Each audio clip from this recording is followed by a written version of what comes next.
welcome to podcast number 199, the podcast in which Gus tries to piss Kara off as much as possible. Yeah, what happened? Annoying. Oh, I just keep fucking with her set stuff. Wait. She Oh, that's right. put a lot of stuff out for us. There we go. She celebrate gave me a 2013. unopened bottle of champagne to open on the podcast, and you just put that hat on, so I'm Oh, curious shit. if I can take that hat off your head. My protective device. That's not a bad idea. Thank you.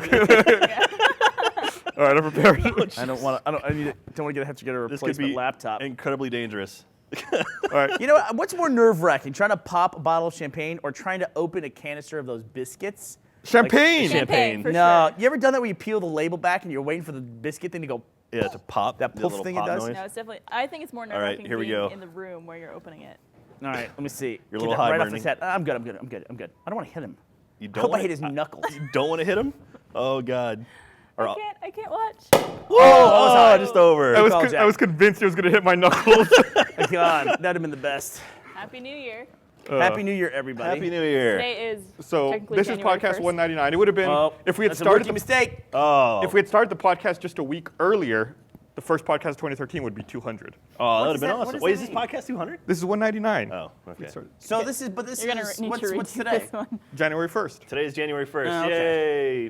2013. So that's the last thing people want to see on January 1st is more champagne. Okay. The way I think about it is if they're hungover by the time this podcast is coming out at 7:30 p.m., they either did something really wrong or really right.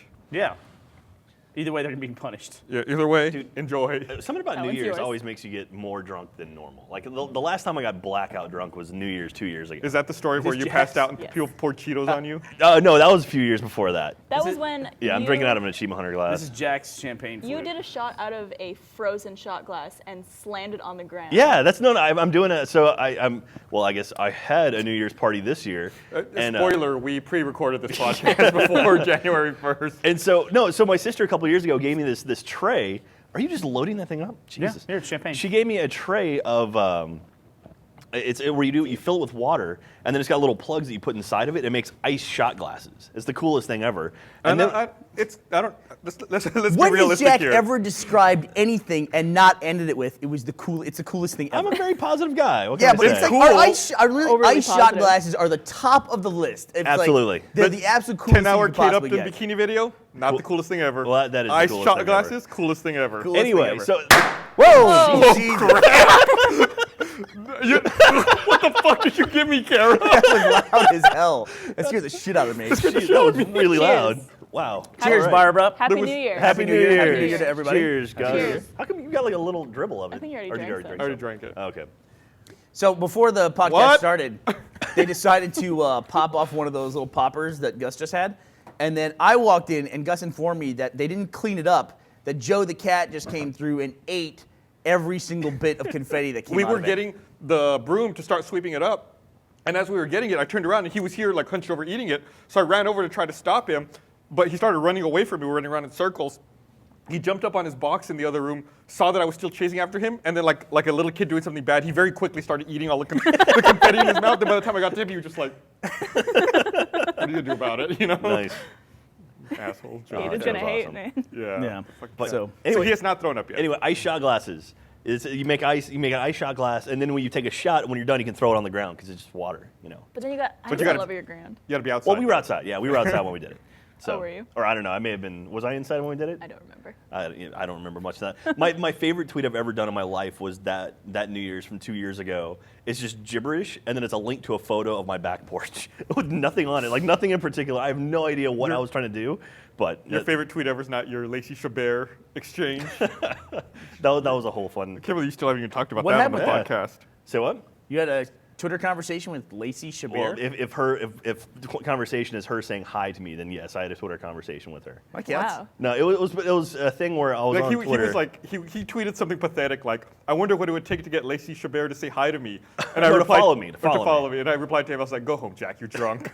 And then she replied with hi, and I was like, No, it's funny because when it happened, it popped up in my feed, and I was like, that was pathetic. It was like I couldn't tell if it was real or not because I thought maybe someone had made a fake account and duped it and tried to mess Yeah. with me.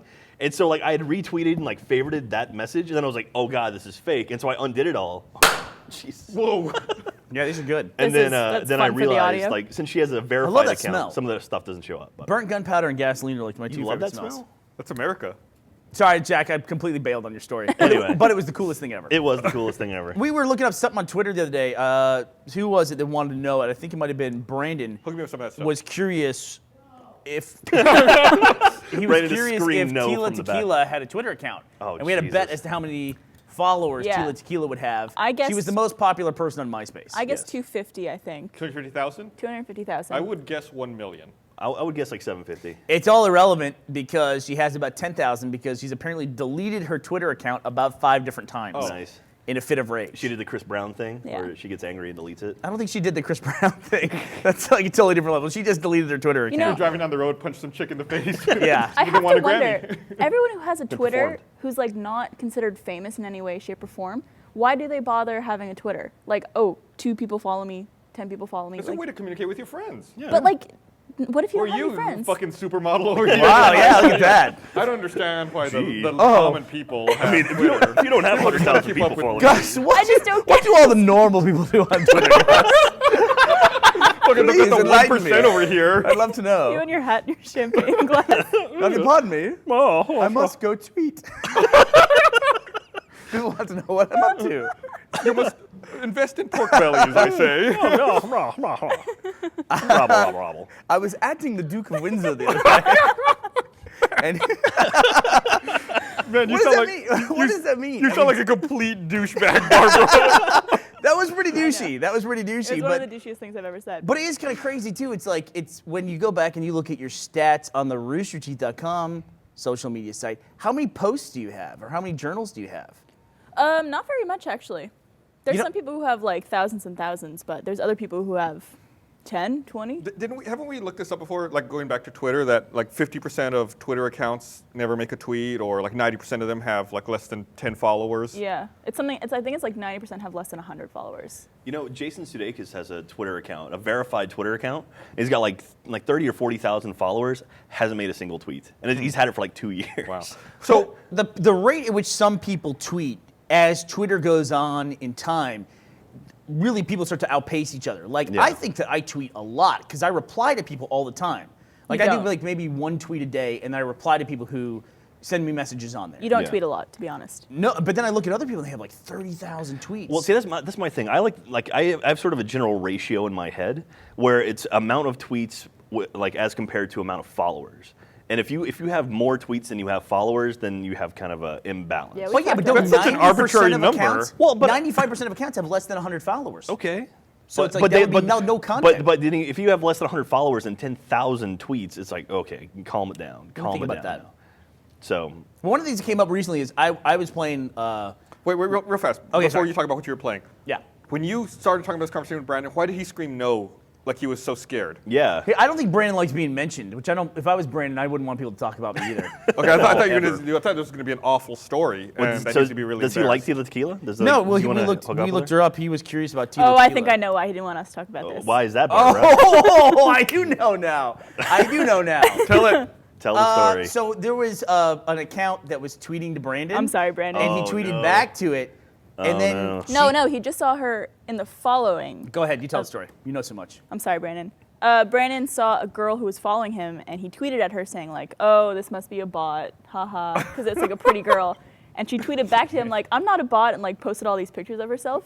Oh no. The more pictures she posted, the younger she appeared to be. To the point where then he came and was like wondering, I should no longer tweet this person, correct? Yeah. And we determined, like, the way we determined is we went through her who she follows list, and I said, now if in her first 30 follows, Justin Bieber appears, she's Brandon under 18. squealed. She followed in her first like 20 follows. She followed 3 different Justin Bieber accounts and Selena Gomez. Was One Direction in there? No, I didn't say I'm sure they One are. Direction was not my barometer for that. It was just Justin Bieber. No, but she had a lot of Justin Bieber A lot. followings, like different fan accounts and different like Can't get enough of the dedication Biebs.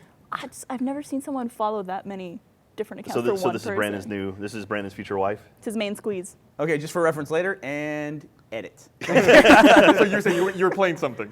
Well, I was playing, like, we were talking about the amount that people tweet.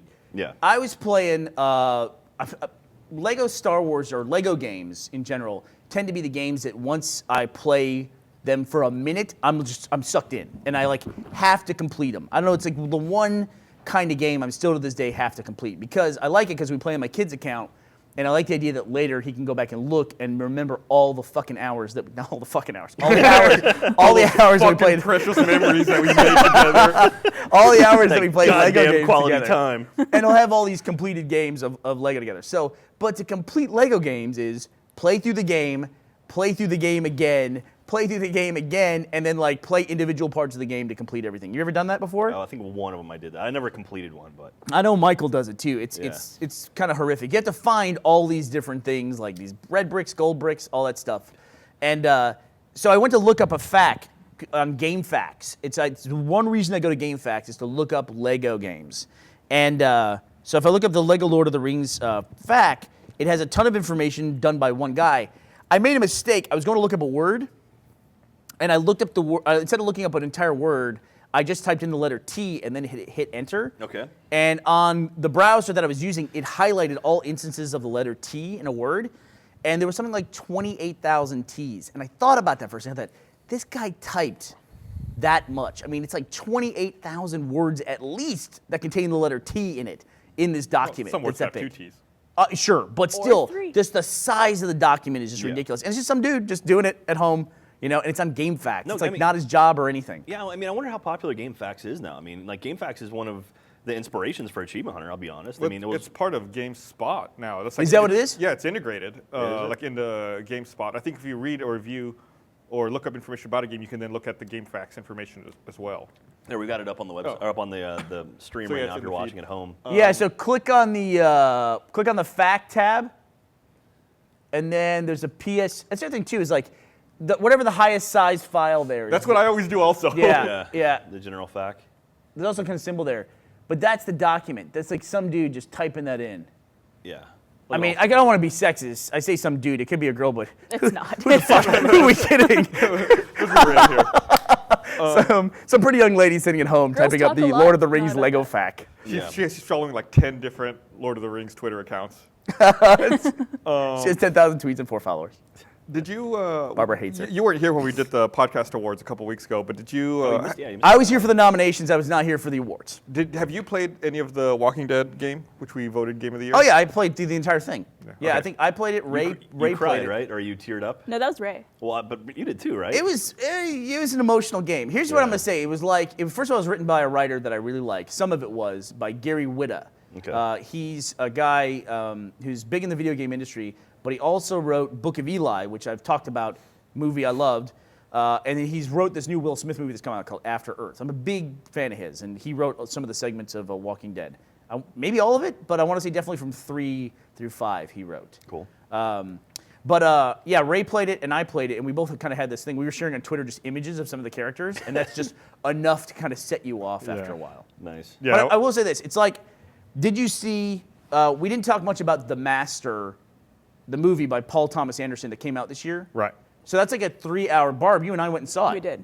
It's like a 3-hour movie that basically features 2 people the entire time. Pretty much. It focuses on these 2 characters, kind of like There Will Be Blood.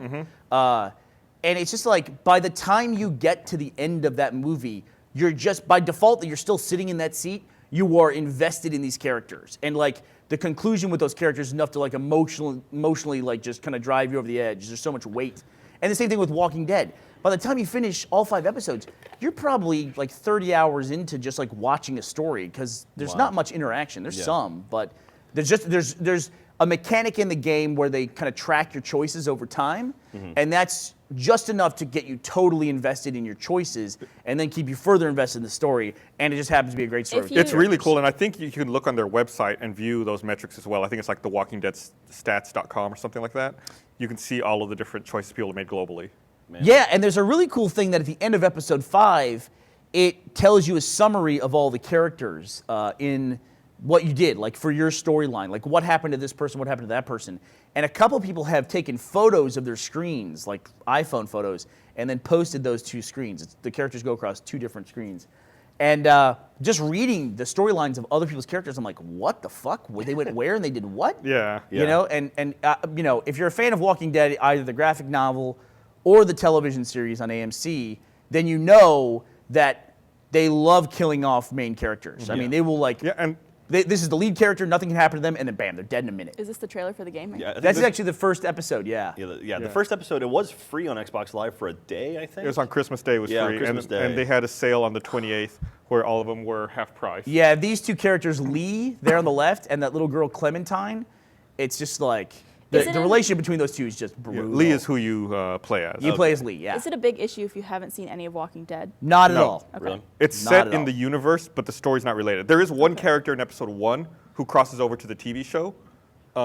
You meet Glenn, Right. and he's only in episode 1, but then he leaves to go find his friends, and he leaves to go to the TV show, presumably. Yeah. And But that's the only cross. They never mention it. There's no crossover other than that, as far as I remember. That's kind of surprising. also, there is a character in the game who's big in the graphic novels. And apparently she has now appeared in this television series as well. Oh, really? They're at the point, there's a specific place in the graphic novel, like a location, that's where they are in the series now too. It's like the enemy place if you watch the series. And there's a character in the graphic novel that lives in that place, and she's in the game. And I didn't know that. Ray pointed it out to me, and I had to go look it up. And yeah, she looks totally different. Like they don't bother making them look similar in any way. What's funny is, you know, the TV show's been on the air for several seasons now, but playing through the game has made me want to go back and read the graphic novels. Like, I never got that itch watching the TV show, but I feel like I got so much more invested in the characters since you're driving choices and affecting the outcomes of people's lives that I want to find out more about the universe. Can I make a recommendation? Sure. I would watch the television series to completion whenever that takes place, and then go back and read the graphic novels because they'll probably still be ongoing at that point. And a big thing with this universe between the game, the graphic novels, and the series is that consistency doesn't seem to matter. They have thrown that out completely. The series is very much an adaptation of the graphic novel.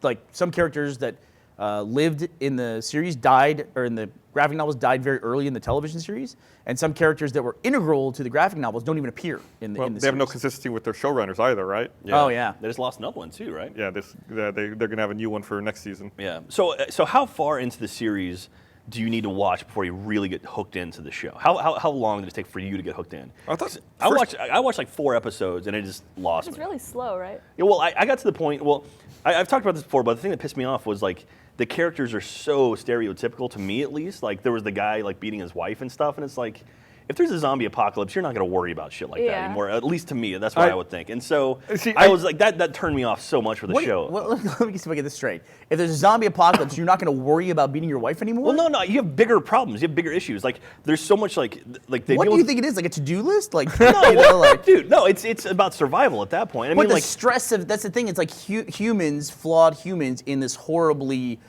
stressful environment, and what happens. I mean, I think it would cause more It's like you're stuff like poking that. at the wound, yeah. But it's like- but it's like- I used to think like you, Okay. where I would think if there was an apocalypse, people would pull together, try to make humanity survive. Like Independence and then, Day. And then I played DayZ. Yeah. And I realized if apocalypse hits, the shit just hits the Yeah. fan. Yeah, Like everyone's playing out for DayZ themselves. really changed my perspective. Like that's just a game. That's not even anything like real life. But it very quickly turns into a cutthroat killer be killed well, environment. there's parts of World War Z that deal with that kind of stuff too, like the celebrities, that whole bit, and like the celebrity bunker, which is awesome, which they're gonna ruin in the movie, I'm sure. But anyway, that's a whole other story. Jesus. Dude, I'm still pissed off about that whole movie.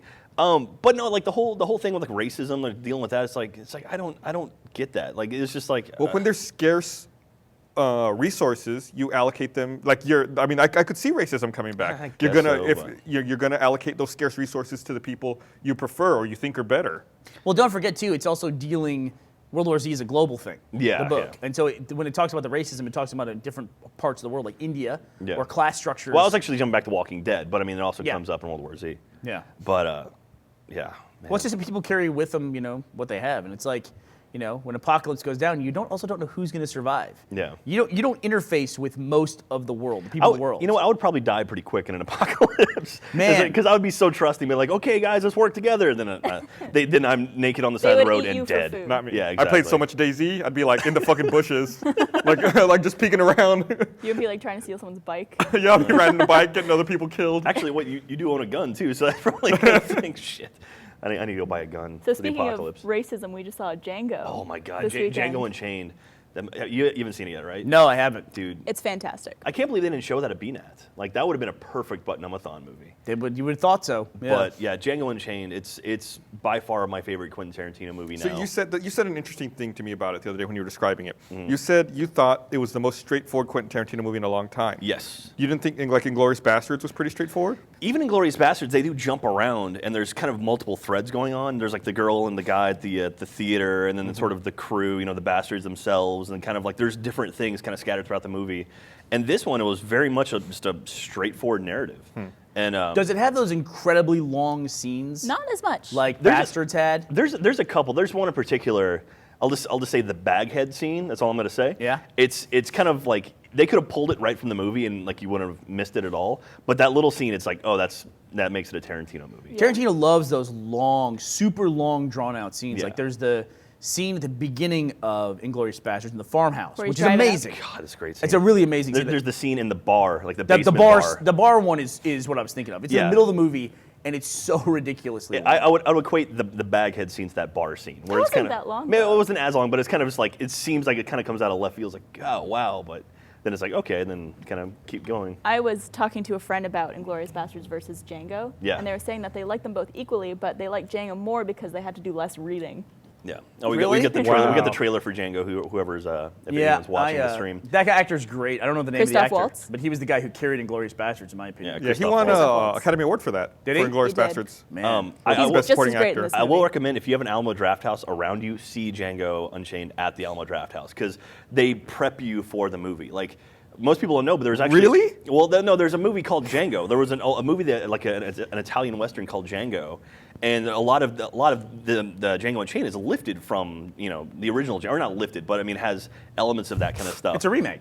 It's not really, but the guy who was the original Django actually makes an appearance in Django Unchained. And it's one thing that if you didn't see the trailer for it, you would have no idea. How is this not a remake? Yeah. There's a movie called Django.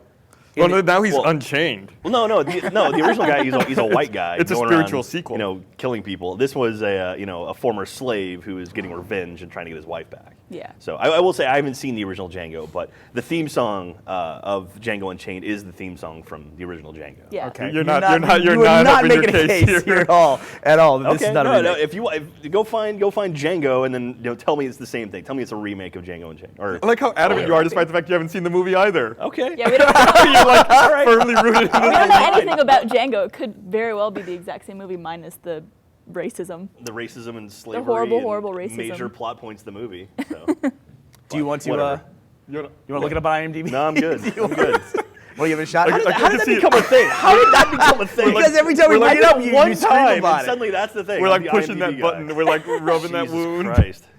I think That's the thing. If there was a zombie apocalypse, you would still get pissed off about the IMDb joke. Probably. IMDb would be long dead. Yeah. The servers would all be powered down. Just pray. And Pray don't get any weapons around you guys. So someone would be talking about movies and be like, "You shut the fuck up. Just as long shut as the fuck they're up. not I've got bringing I've got a up machete. fleshlights, we're good. You back the fuck up." We'd be like, well, we should look up how to kill these zombies on IMDb. But look, I want to also answer your question. So Yes. you said, what would it take to get hooked on Walking Dead? Yes, I think 4 episodes in. I made it to the episode where they go back to the roof to try to find the guy. Okay. And they don't find him. And you're not hooked by that point? I feel No. like episode 1 was a little slow, but by 2 I felt like I thought episode 1 was great. The end of it, like the pilot episode, like the end of it where like he's in the tank or whatever, Yeah. I was like, wow, that's That's like directly from the graphic novel. okay. That was pretty damn cool. Pretty direct interpretation. At that And point. then, but from that point on, like I don't know, it never hooked me. Like I feel I like don't for me know. the beginning of episode 1 was kind of slow. Like the main character and his partner in the car, like talking about the fight he Yeah. had with his wife, like that kind of dragged on. yeah, I but- will say this, is that if the first season didn't hook you for Walking Dead, then you probably won't get hooked because the real roadblock is the first half of season 2. Yeah. It is probably the slowest, like 6 to 8 episodes of television I've ever seen on anything ever. is that what you took me to see that one time at the Alamo? Draft I House? could have been in there. So it's when they were at a farmhouse. They were at a farmhouse. After Darabont got let go, Frank Darabont, who made Shawshank Redemption and The Mist and all that, after he was let go as the showrunner for Walking Dead after season 1, didn't come back. I guess their philosophy was that they had enough of an audience and they'd spent enough money per episode to gather that audience that they were just going to like really reduce the cost of the show. So they spent like 6 or 7 episodes like on one farm dealing with one issue. I mean, think about Jeez. that. That's like 8 hours. that's like that's like- half a season of that's like a bottle season. I was- Not even a bottle episode. So it's Yeah. like an episode of Lost or like a season of Yes. Lost. But I will say this. after those episodes, it pays off in a huge way, and it's great. I need to get back into it, and Yeah. I mean also the fact that like so Chandler Riggs, who's the kid on the show, like apparently he's becoming a badass now, and it's like he's a nice Don't dude. spoil it. Well, I don't know, like I haven't watched the show, I can't spoil it because I haven't seen it. Yeah.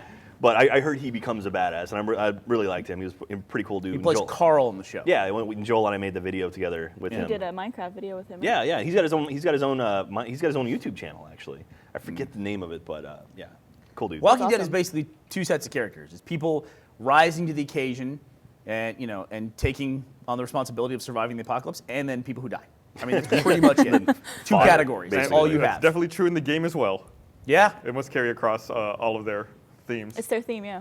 I want to prepare people too, because everyone talks about The Walking Dead. It has definitely the potential now to be one of the most overhyped games ever when people go to play it. And I think right now, it's free on Xbox Live. No, we talked about it's, that. we're pre-recording obviously, but on December 28th, Yeah. all of the episodes were 50% off. Oh, and then wasn't the episode 1 free? On December 25th, it was free. Oh, really? Okay. So they really want people to play it, so I think a lot of people are going to pick it up and try to play it. It's also on a lot of different platforms. It's Xbox, PlayStation, PC, Mac. Yep. And I think there's tablet adaptations Steam. of it as well. Yeah, I think there's an iPhone adaptation of it. Yeah. Yeah. But the people who go to play it, I think they might be surprised that it's called a game, but it's really kind of an interactive fiction thing. It sounds more like a movie that you're watching like, that you're just interacting anytime I with. play it, Esther just like is riveted to the TV. Like she just wants to know what's happening the entire time. She's, I like, mean, super literally, there's a invested. part of that game where you shoot about 5 zombies, and it's like the most amazing thing. You're like, oh my god, I'm actually shooting stuff and pulling the trigger. It's amazing. I had to go through that sequence I think about 5 times before I finally did it as well. Yeah. It's not a traditional game. You get nervous as shit doing That's it. Yeah. cool. I mean, I liked it though. I liked that a game like that is getting a lot of attention. You know, we're starting to see sort of different storytelling aspects going into video games. Like Journey. I mean, Journey was a game where it was like, wow, this is completely different. And even games like Flow, or like sort of different takes on what is a video game. I like that we're seeing that. And dude, I cannot wait for Grand Theft Auto 5. Like, I mean, like any I like that people are doing different things, but Well, no, let's I talk thought- about GTA 5. We're talking about storytelling in games. Okay. I mean, Rockstar, to me, does the best storytellings of video games. Like Red Dead Redemption. I mean, the story in Red Dead Redemption. Red Dead's is good. Incredible. I guess I'm like you and Walking Dead with those things. Like Yeah. Red Dead was so boring to me. Really? Really? Like, I played for probably like 5 or 6 hours and I just couldn't get into it. Well- Same thing with GTA 4. I think I played like 5 or 6 hours into that and I was like, I can't keep going. Well, I mean, like you were saying, like getting invested in characters, like John Marsden in Red Dead Redemption. Like by the end of that game, you're so invested with them that like even the simplest thing is like, wow, this is really cool. And it's like the first time ever, I was like, oh, like the end of the game, it's like, you like actually feel something for the character. Yeah, but I gotta say, there's like when characters are too over the top, I can't buy in. I don't like it. Like who's No. the guy, the steroid guy in GTA Brucey. 4? Brucey. And then like this character that a lot of people really Brucey. like in Borderlands 2. So intimidating. Yeah, Brucey. He's like Hey, real. my name's Brucey. That's pretty much what he's like. Yeah, no, and he's it's- crazy like meathead, Yeah. dude. He's like I don't know. He's like just like a kind of like a bro, but like I don't know what his character's supposed to be. And in Borderlands 2, everyone really Brosy? likes Tiny Tina a lot. I hate Tiny. Oh, do you Tina. really? I Yeah. hate She drives me Tiny nuts. Tina. She drives me nuts. Yeah, like that whole like, do me a flavor. Like, shut the fuck up. Like, I can't stand that character. I intentionally skipped everything I could of her. I think I did her one main story mission, and then I was like, nope, never going back to her again. Like, that drives me crazy. That whole like style of talking and like, I'm so hip, I'm hot. It's like, shut up. I hate you. Slap. Jack, wow. No, it's like Trying to tell us something? it's just like driving a stake in my side. It just drives me nuts. I think Borderlands 2 does an excellent job of, if you haven't played for a while and you pick the game back up, it kind of refreshes you a little bit. Yeah. Like when you first get on, it like plays you the audio for the quest that you're on, telling you what you're supposed to do. And I like that because a lot of games, it's like I might take a 2-week, 3-week break and then go back to it. Skyrim's a really good example, and I'm like, what the fuck is this? Yeah. You know what I mean? It's Yeah. one thing to learn the controls, but I'm like, what is a Stormcloak? Well, and then I'm on a wiki like, what is that? Okay. Well, that happens to us. Like, I mean, like we play so many different games at Achievement Hunter that if I tried to jump back into something like Hitman right now, I'd have no idea what the hell I was doing. Yeah. I'd forget all. I'd be like, I might as well start a brand new game. I and picked up relearn. Saints Row the Third again the other day. Oh, Like yeah? I hadn't played it in probably a year since I beat it, And I tried to jump into my character where I was and just tried to remember the controls. It took me probably about half an hour Yeah. to like really get back into it and be like, What okay. is the perfect length of a campaign, do you think? Like if you sat down and played through it, Hour-wise? yeah, hour-wise. I would say 20 hours. I'd go shorter than that. I would go I'd shorter than like that, too. 8 or 9 maybe. Yeah, I go like probably a solid 10. Okay. And that's enough. Like if you want a marathon in a day, you could. Well, I guess it depends on what kind of game. If you're talking about something like Dead Space, where it's like just a single player game, pretty much, it's like Yeah, we're talking about campaign. Yeah, yeah, No. But I see his point. You wouldn't want to buy a game that's just an 8-hour campaign. Yeah. And then this. I mean, Yeah. like Call There's of no Duty, multiplayer. I would expect to have like 8 to 10 hour campaign, but something like Dead Space, I would expect to have like 20, 25 hours. Yeah. You know, like because Dead Space, the multiplayer doesn't. How well, long And that's Yeah, just cool. core gameplay. I mean, there could be Yeah. also like bonus missions you don't have to do. Yeah, like yeah. if you Red Dead's a good example. Yeah. Red Dead, you could have an 8-hour campaign and then just a boatload of side quests. Like I did everything in Red Dead. I hunted every damn animal. It took me forever to find beavers. Yeah. It's a metaphor in there. What somewhere. would you say? that's what I've been kind of going through with Far Cry 3 lately. Nice. Yeah. I think I just wrapped up everything I'm going to do in Far Cry 3. I don't know if I'm going to. No. I think I'm done with it entirely. Well, okay. Aside from Master Chief, who would you say would be your favorite video game character of all time? I mean, Cortana. I see Cortana better than Master Chief, but I Really? see your point here. Okay. So let me I think mean, about we're it. very biased towards anything Halo related, so I like the Nathan Drake from Uncharted. Really? Yeah, Nathan he's a Drake. good character. that's cool. Yeah, he's got a good relationship with that partner of his, Sully, right? Is his name? Yeah. I like Commander Shepard, Oh, Shepard. Yeah, Shepard's a great character too. especially because you drive a lot of those choices. You mold that character how you want it to be. Hard not to like him. That's Yeah. cool. Yeah. I got to say Ezio from Assassin's Creed 2 Brotherhood and Revelation. Gladys. I love that game. Gladys. Gladys is pretty no, damn awesome. no doubt. Really? Favorite character of all time. Okay. Gladys in Portal 2 is awesome. Yeah, Gladys and the potato in Portal 2 was really, That's really Potatoes. awesome. That sarcastic, kind of, angry Gladys is pretty awesome. Yeah. She popped up in Pacific Rim. Did we talk about that at all? I forget. I don't if think we did or talked not. about I it. don't think we talked about I it. kind of liked. She was in the Pacific Rim trailer. Yeah. And but I should digress here for just 1 second. I follow Jen Taylor, the voice actress for Cortana, on Twitter, and she's in a play with the voice actress of GLaDOS. Oh, wow. They're in a play together in Seattle. Oh my god. That's cool. Video game nerds everywhere. That's having pretty cool. boners. Yeah. Yeah. No, but the Pacific Rim trailer, like this voice pops up at one point where it's like or this robot voice talking, and I was like, that sounds a lot like Gladys. And then it turns out actually it was the woman who did the voice of Gladys, and it has the same sort of synthesized sound to it. And I guess Guillermo del Toro, like he liked her voice from Portal, and he was like, all right, I want to hire you. And so I was secretly hoping I was like Portal movie, Portal movie, Portal movie. I finally met Jen Taylor for the first time at the Child's Play charity dinner Yep. back in December. yeah. She's It was- really cool. Yeah, it was really, really awesome. And she, even more beautiful in person than she is in the video. she game. got they were auctioning off her to do voicemail for someone, and along with a tour of 343, and she got up on stage and did the Cortana voice as That's part awesome. of the pitch to help sell the How sell the lot. far off is her normal voice from Cortana? It's very close. It's pretty similar. She's more like Halsey, Oh yeah, a little bit. Yeah. Okay. I mean, when she talks, which is a subtle difference, but a little higher pitch Makes for sense. Cortana. That's like Mike Judge. Like Mike Judge, his butthead voice is very close to his real voice. yeah. I mean, It's a Cortana kind of has a franticness to her that Jen Taylor just doesn't have. Yeah. She's Yeah. very calm, relaxed person. Cortana's normally in a stressful situation. She normally is, yeah. She's Or usually sad. about to be deleted, or she's captured, or she's being fired at, or something like Especially that. now. Ellen McLean is the name of the actress who is the Gladys. voice of Gladys. Did you look that up on IMDb? I looked it up on Google. I would not want to encroach on Jack's IMDb territory. Jen Taylor. Happy New Year, everybody. I'll find out. Play. Happy fucking New Year. What's your New Year's resolution? I don't know, man. This 2012 was a really, really good year for me. And so, like, I'm trying to, like, maybe if I can just maintain. That's my New Year's resolution.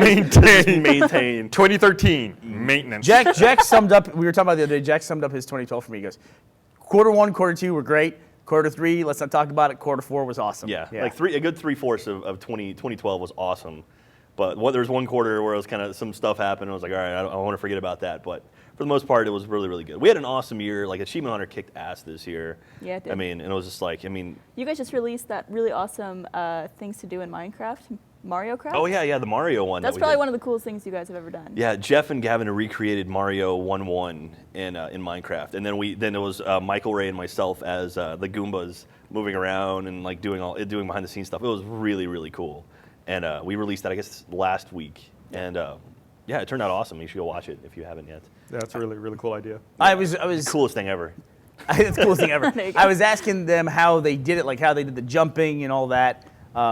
to make it look like I'm breaking the bricks, and it turned out it was one guy doing a really cool performance. I don't want to ruin it for people who haven't seen it. Yeah. But you should almost do like a behind the scenes for that of how. Well, it's part of the episode. Like if you watch the actual thing, we run through how we did like the actual sort of side scroller Mario style, and then Gavin shows sort of behind the scenes how they put it together afterwards. I've only seen the actual run through itself and the recreation of the level, which was awesome. It turned out really awesome. It was a lot of fun to do. So if you're watching the stream right now, you can actually see a little bit of it. But like actually being able to pull this off, it was really, really badass. So it's one of those things like Gavin and Jeff do this stuff where it's like they have these ideas, and then 2 days later it's like boom, here we go, here's Mario. It's like come on, are you kidding me? And so the fact that we get to work with creative people like this, it just like blows me away, and I couldn't be more happy. I'm surprised no one has ever thought about doing this before. I like that they made even a pipe level. That's yeah, you have to go underground, right?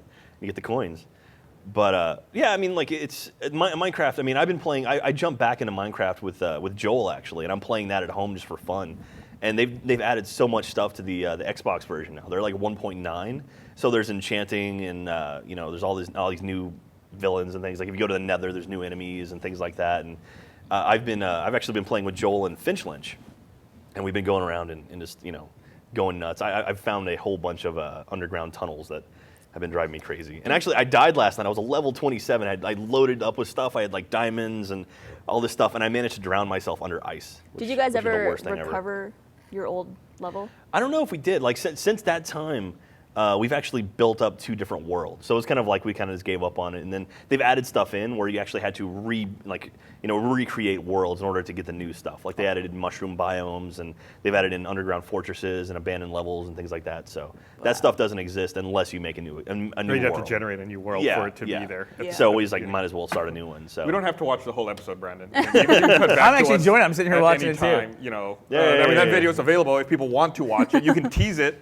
and then we can keep talking. So if you're watching or whatever, if you're watching the stream, you can see the video. But if you actually watch the YouTube video, you can hear. So whatever you don't go watch the video that we just showed you in its entirety. That was because you can just see it now. Yeah, you should check it out. We'd have eaten the views, Brandon. Right. Well, I mean, you got to hear the commentary. That's half the fun. Yeah, it was one of those ones where I was like, wow, this is really, really incredible. Like, so we killed the champagne. So give me some of that beer. Oh yeah, sorry. We did. What do you like? We have fireman, we have shiner, blue. I don't care. See, it's a good thing that we're doing this before the actual day of New Year's, because we will probably all be hungover as hell on the 1st. I'll be in Las Vegas. So we're off on the 1st, right? Yeah. Rooster Teeth is closed. That's on why the 1st is the national holiday, but the 31st is not.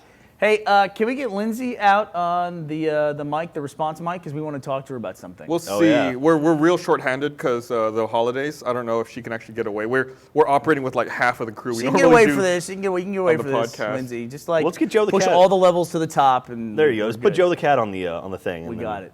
We'll I want get to some talk people out to here. you, Lindsay, about a development that she had in her life. Since we're on the topic I of think she's achievement, coming Is she coming? achievement hunter. Nope. There was a tweet that took place the other day that There she is. surprised everybody. Uh-oh. Because Michael on Twitter announced, he said, we almost had it. You got a black background. am I back? Hey, look at that. You're in Am New I York here? City. You're in Am I there New York yet? City. Am I there yet? Okay, cool. is that what it looks like now? That's Times Square. Times Square. Looks like friggin' Japan. Yeah, doesn't it? I was there last week. looks This is like exactly Saints what it Row. looks like. Yeah, she was right Yeah, there. she was just there. Duh. So See, I mean, Sherlock Holmes is still playing. You can Lindsay, They're according rerunning it. to Michael's Twitter account, you guys went and saw Spider-Man Yes, on we Broadway. Did. Spider-Man the musical was awesome. There was a high-flying antics. The Green Goblin got punched on his back several times while Spider-Man was on top of him, soaring over the audience. So it was badass all around, and we nerded out.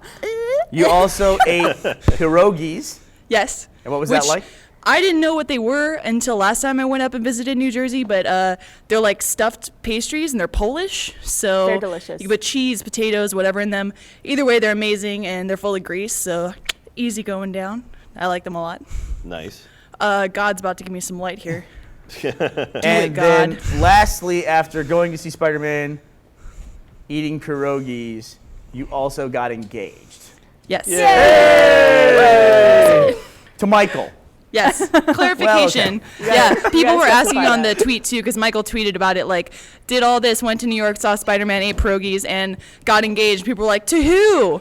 Like, I don't know. Some lady we found on the street. I tried to say no, So the but best thing was to me that Spider-Man, the Twitter account for the Spider-Man musical tweeted to Michael, congratulations. yeah, I didn't even know that happened until Jack brought it up a little while ago. So I Oh, no, brought it it wasn't up. me. No, oh, I I'm won't sorry, take credit guys. for Oh, that. I'm in trouble. Well, that thing got What are you guys? retweeted. I think Michael said 1,000 times or favorited 1,000 times and retweeted a couple hundred. So It's- obviously they're going to see that everyone's talking about the Spider-Man thing over and over. Right, And and over. it's like attached to their engagement. Oh yeah, I didn't even think of that. But Yeah, that makes because it sense. got retweeted so many times. It's like, Yeah. how could they miss it? Probably their feed was filled with it. Yeah. But I thought the funniest thing about it was that Michael put this announcement that they had gotten engaged, and then I went to go congratulate both of them. I go over to Lindsay's Twitter account. Michael says, "Hey, we just got engaged." Lindsay says, "I just ate a McRib." Just saying. I mean, come on, it's the McRib. It's back. Was your tweet, I just ate McRib for the first time and I think I heard the voice of God? Yeah, I was like, Ian's like singing. I think that's what it was. It was so good. I'd never had one before in my life. I know Jack Osborne would be very upset, So, but it was pretty good. McRibs are awesome. Lindsay, hold on to those priorities. Let's see the ring.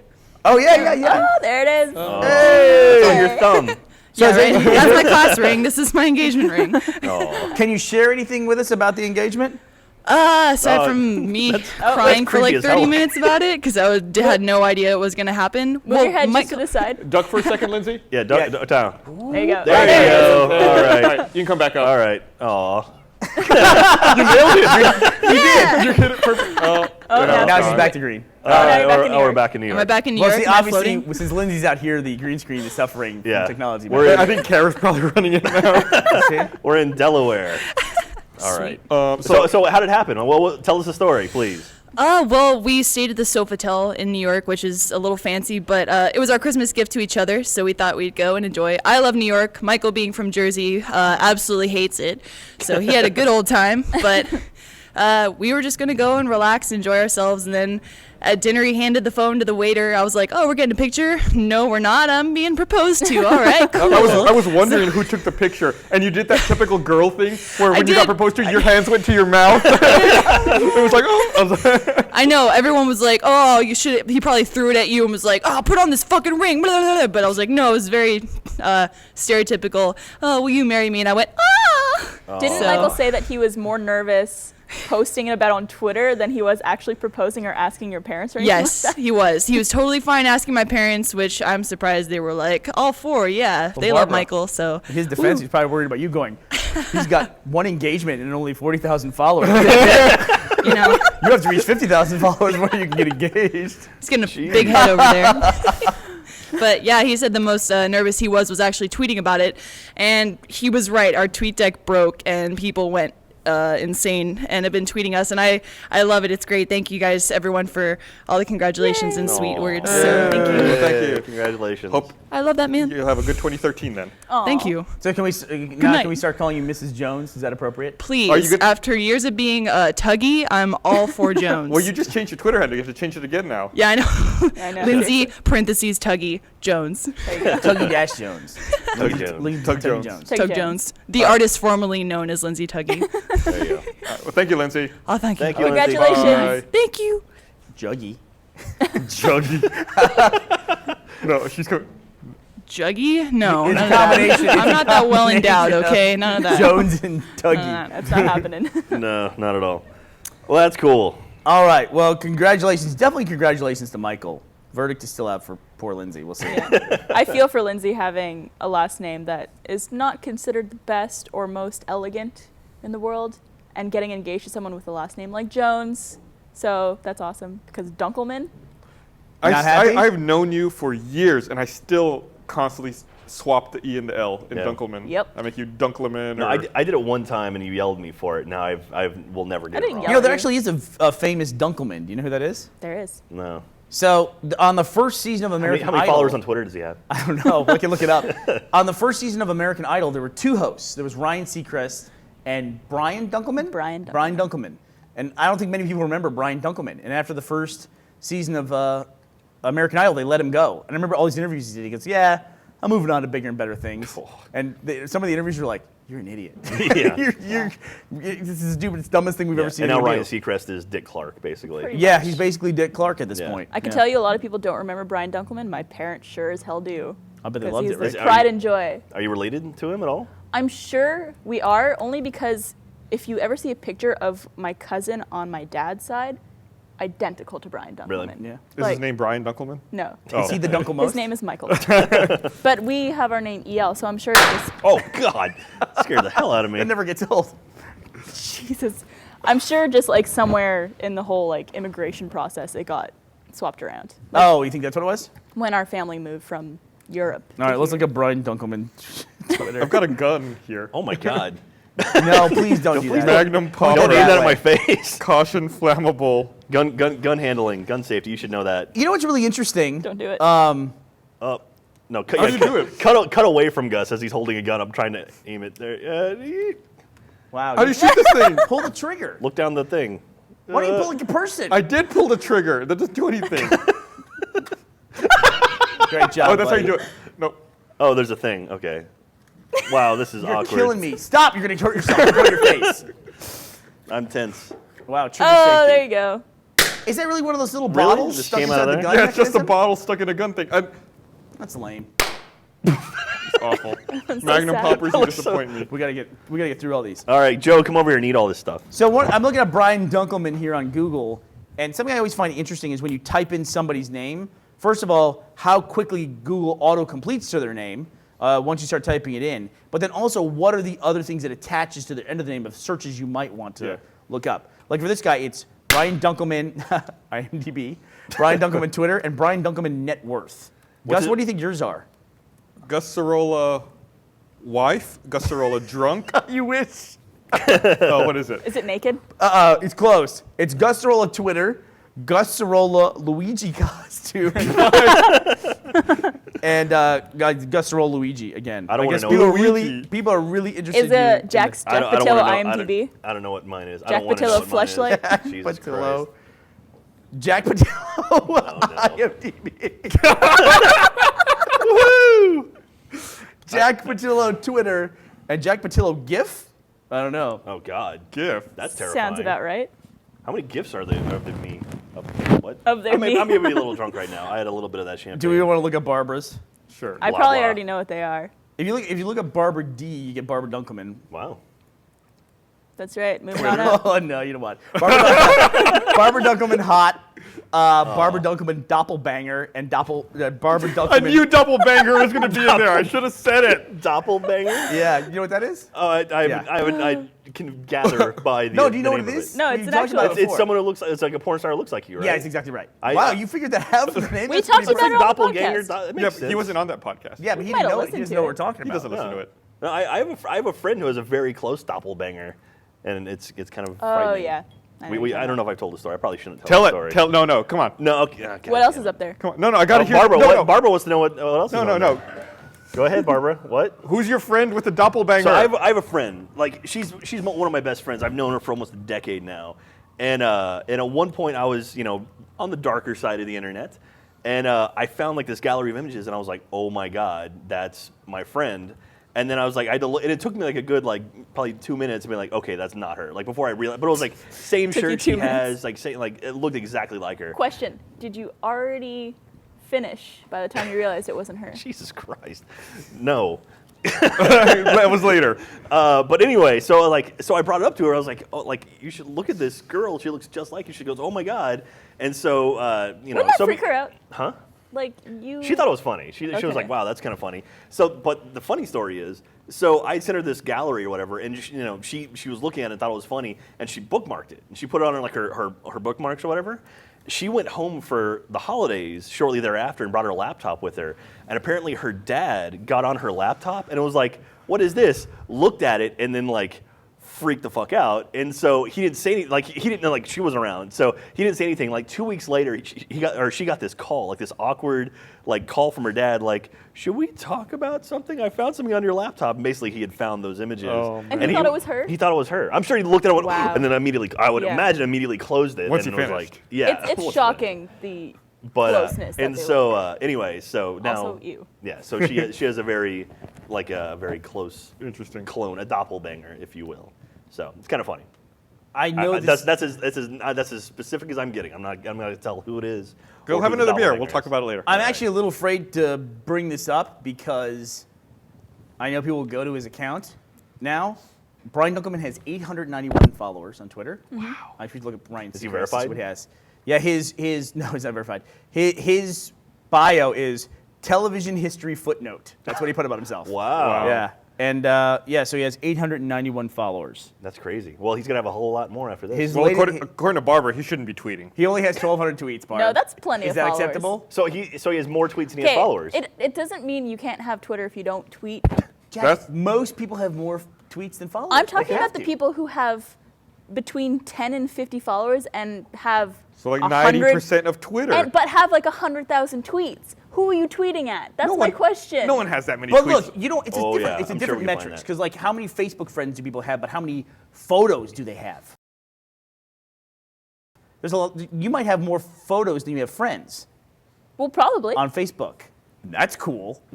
She's like Barbara was complaining the other whatever. day that her iPhone was out of space because she takes too much pictures. No, I take Jesus. too many videos. I was like, quit taking that's pictures of different. yourself, Barbara.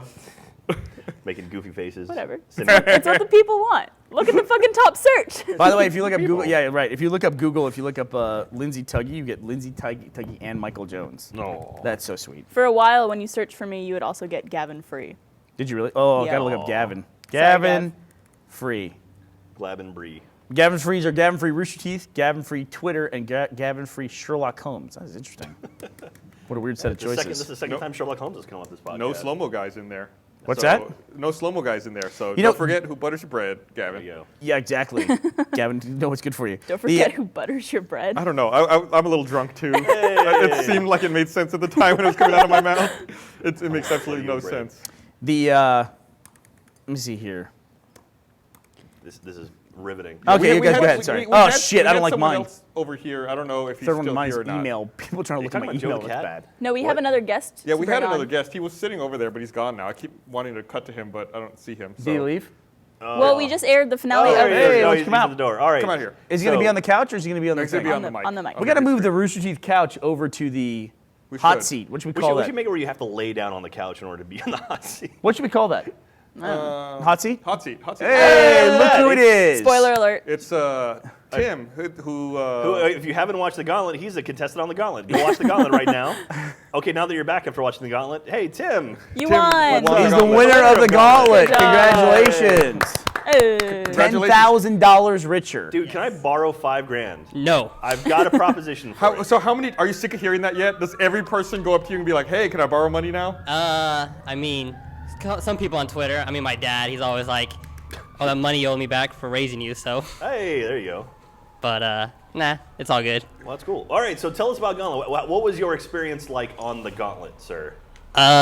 Crazy. Well, one, just the fact that I got to meet everybody from Rooster Teeth. Like that was just in itself a great experience. The fact that I got to, cause I never come to the, I never came to the studio, and I've only met you guys at like RTX. So like coming back and kind of really get to meet everybody, like hanging out with Gus and Burnie and everybody at the stage was an awesome experience in itself. Like to me, that's, I mean, just because I guess I'm a fanboy, and that was a great experience already. Well, I mean, as the winner of The Gauntlet, you get to hang out at Gus's house, right? I mean, I Wait, hope so. you get, like, a We're all spare key? cool friends now, right? We're Yeah, all, you're right, like right? BFS. We're all cool. BFS. BFS. Did I say BFS. that? We're Have all another. buddy buddies. I'll just keep drinking.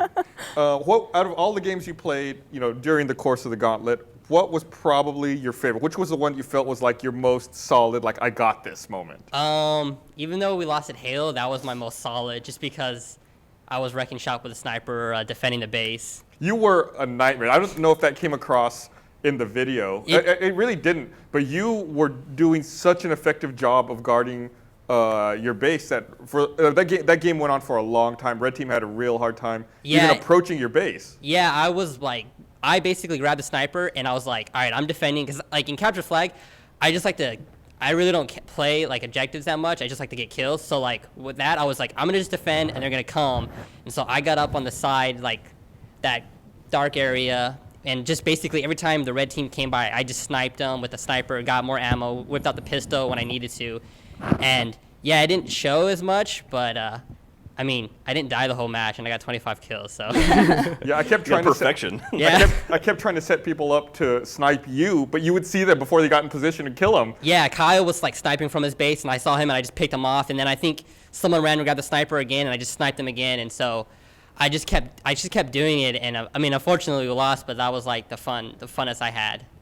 And I mean, all the games were great. I loved them all, and I'd played like at least played a little bit of all those games before, so each and every game was great. Now I forget. Did you have to compete in the DDR competition, or was? Yes, I did. I was fun too, just because I hadn't played DDR in a long time. But you had played it before. Yes, I played that a lot, like going to arcades and everything. Geez, so you're like a well-rounded gamer then, huh? Yeah. I mean, I played RTSs before. Well, you said Yeah, in the you wanted last to play episode you StarCraft, wanted right? StarCraft Yeah, 2. I mean, I don't play StarCraft that well, but I have it. And I know some of the game mechanics. I watch a lot of like I actually came to Austin. They did a tournament, and they had like Korean players come, and that was awesome. Like it was on at Red Bull, put it on over the summer, and that was an awesome experience watching like these hardcore like pro professional StarCraft 2 players.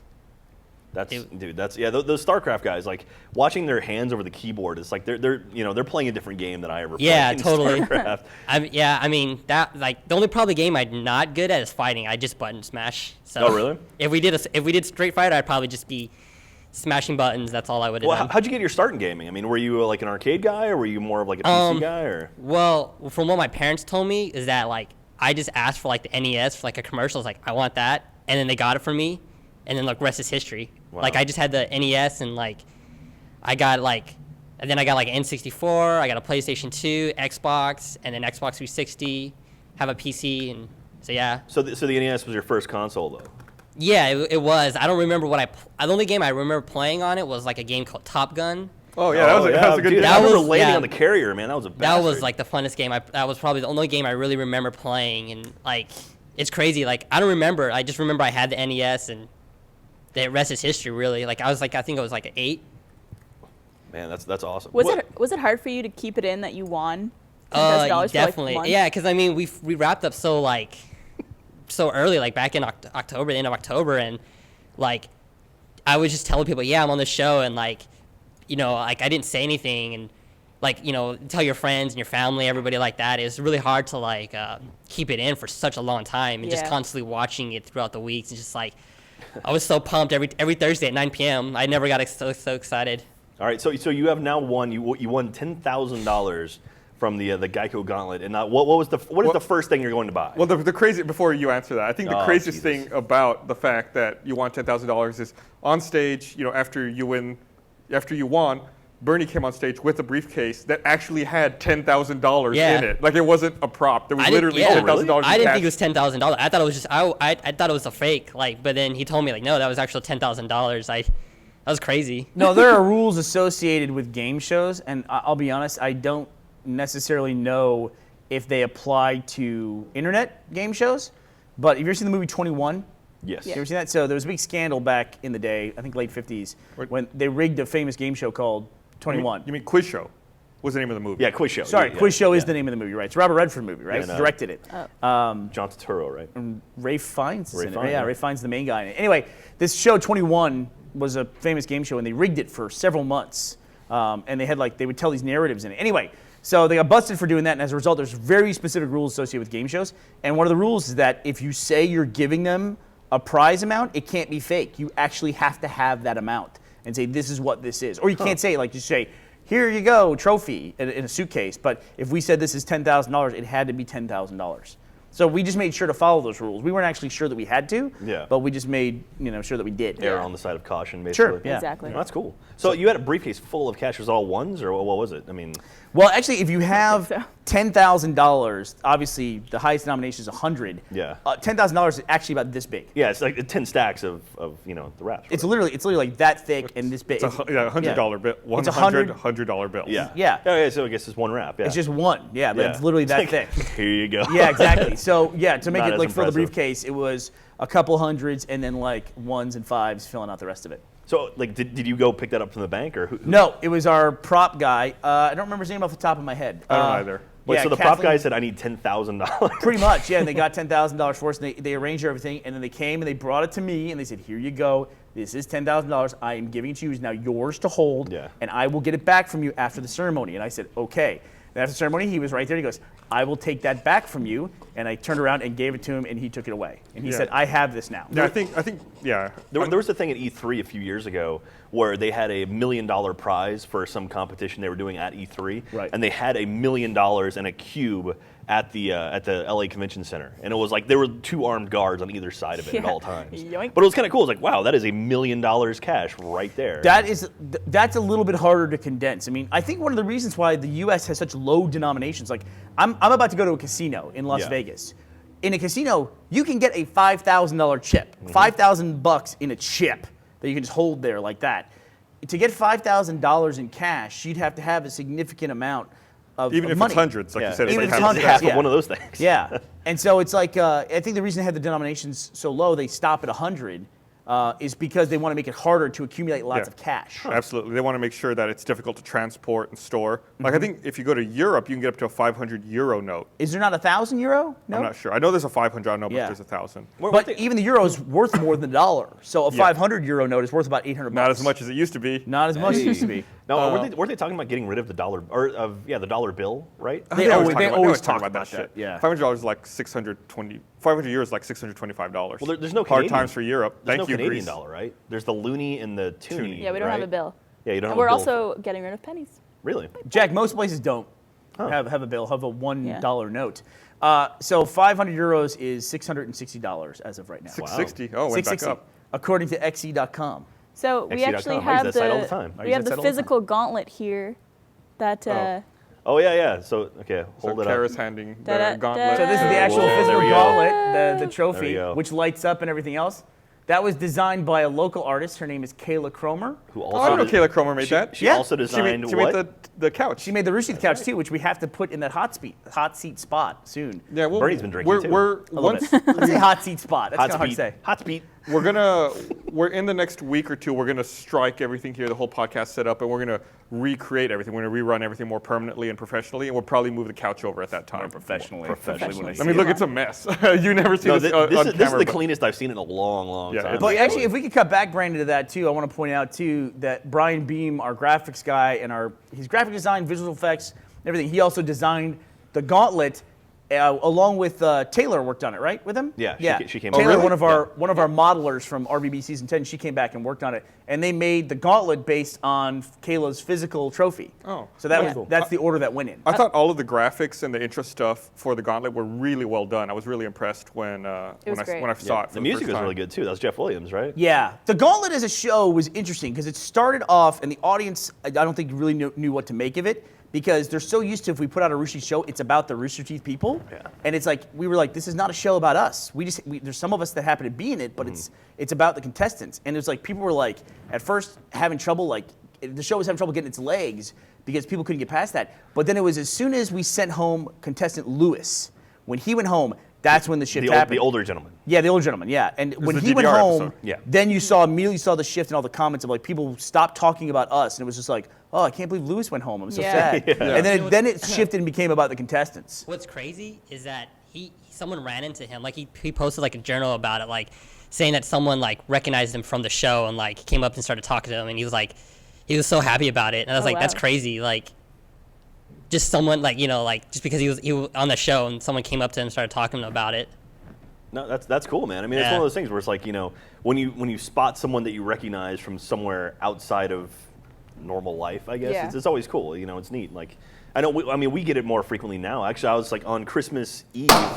It still scared me. I saw you doing it. It still fucking scared me. On Christmas Eve, I met I was at the mall buying something for my nephew, and I got recognized by a fan. It was like probably like an 8 or 9 year old fan. I was like, wow, that's pretty cool. And the idea that people start, you recognize someone from the internet. That's Way to make it about you, Jack. No, right? I mean, really no. awesome. Hey, at least he has multiple Twitter followers. I know, right?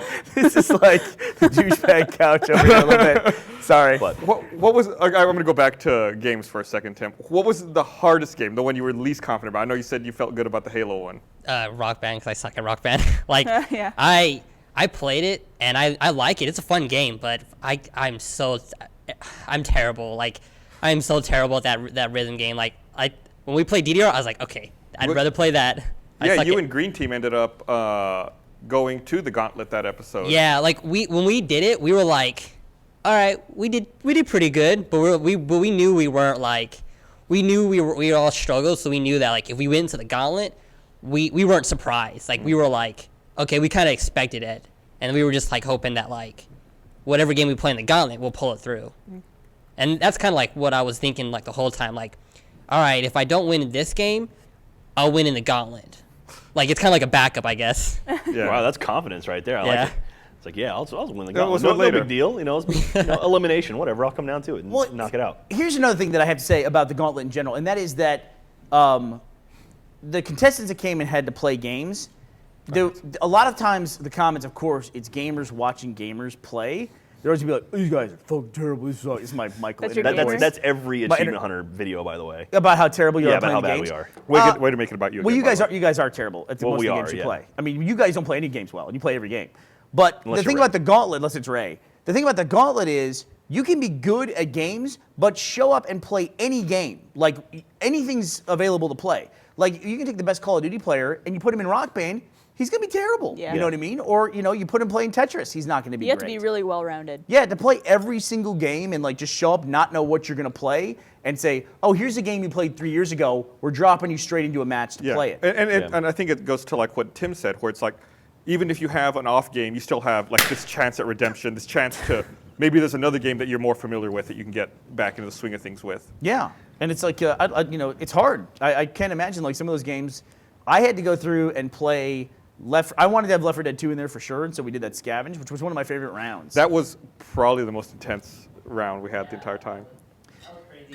Yeah, we wanted one where people had to communicate. I mean, that was the big deal, where they had to talk to each other. And there's no better game for communication, I don't think, than Left 4 Dead. Yeah, we were just like left like the whole game. We were just constantly talking and like making sure that like we weren't silent and that like communication and I mean that's kind of like what like I think that's kind of like what led to us losing is that we like we were all good solid gamers. I think that's the thing about when you're playing games is about communication, because if you can't communicate what you're doing, then you're screwed. Like you lose the game. Like in Halo, like I was defending, but like we had some kind of poor communication, and we ended up losing the flag match. So it's also because I was throwing those griff balls at you guys. That is too. It also makes for a lot better show if you can actually hear the contestants talking to each other. So who was the first person you called when you were allowed to talk about winning the show? Well, it was actually, we all watched it at my house. Me, my mom, my aunt, and my dad. We all like crowded around the laptop screen and watched the whole episode. And so they were right there. Nice. So did they? I mean, they had no idea that you were the winner. No, I mean my mom. I think they kind of knew. I think that my parents knew that like I had won this because I was talking about it beforehand, and like my mom said like when I gave her that hug, it was mother's intuition, and so I think they kind of knew, but I didn't tell them. Like I just watch. Just All right, well. Dude, that is freaking awesome. Well, congratulations again on winning the Gauntlet. And I also have a Twitter account, Barbara, so I'm a commenter. So, thank you. Well, you'll have more followers by the end of this. So All don't right, worry. dude. All right, well, thanks, Tim. Thanks, for Tim. Yay! So I would be perfect for the Gauntlet because I'm equally bad at every single game. So I'd be very consistent. Yeah.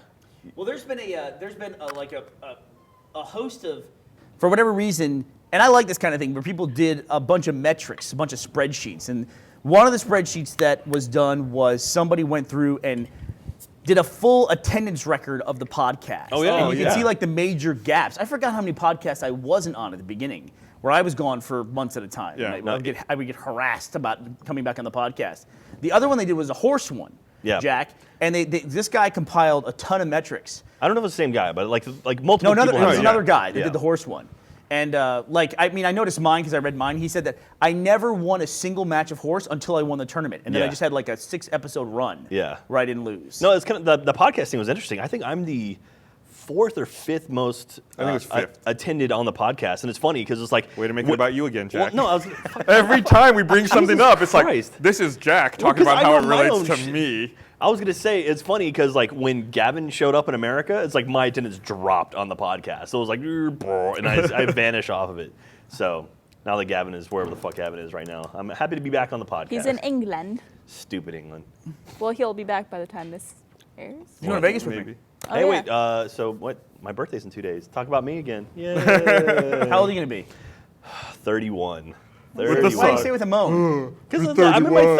30s now. Like when you are 30, that's cares? one thing. But once you're in your 30s, like I'm Yeah. becoming 31 now. I'm You don't in my feel 30s. like accomplished? I'm. How do you feel that we're in the same decade? We're both in our 30s, Jesus Jack, me and you. Christ. Hey, Well, let's you- go out and hang Well, out. not for long. You've owned multiple companies. You're doing well. If I can be on the level of you, Bernie, I'll be very happy. So Look at Look at that That's fucking nice. brown nosing. Now, That was I a like this turn. Now it's save. about me. I kind There of you like go. this. Look, yeah, see, that's that- good. yeah. It's No, my no, birthday it's- next month dude, too, Jack. And I Hey. have No, I mean let's turn honestly, it like I'm very happy. 30 was a good year for me. Oh, well, three quarters of 30 was a good year Here we for go me. again. So anyway, Good year or bad year for you, 2012? 2012. I think it was a really good year. Yeah? Yeah, very stressful with RTX going on. I think RTX was definitely, I would say, probably the centerpiece of your year. it was probably professionally. the most stress I've ever had in my life, and I'm looking forward to doing it again, even bigger. Did you have But a I got Barbara helping this time. Did you have a centerpiece personally for this year besides your A centerpiece? What do you mean? What? like RTX was a centerpiece for you professionally? Like was there like a big thing personally? Personal? Besides, did you get your shitty little dog this year? How long have you had that shitty I love little that No, dog. you've had it for He's a almost 4 while. years old now. is he okay, by the way? Yeah, I had to take him to the vet this Yeah. past weekend. Man, I was like torn up. Ugh. He was like he sprained his knee and like poor dog. wouldn't step on There's it. a Like when he picture would of you lay down, holding like him, he like- wouldn't even lay on. He wouldn't even put it down. He would like stick it up in the air. I thought I was gonna cry, man. Are you serious? Yeah, I was like so upset that he was hurt. I love that fucking dog.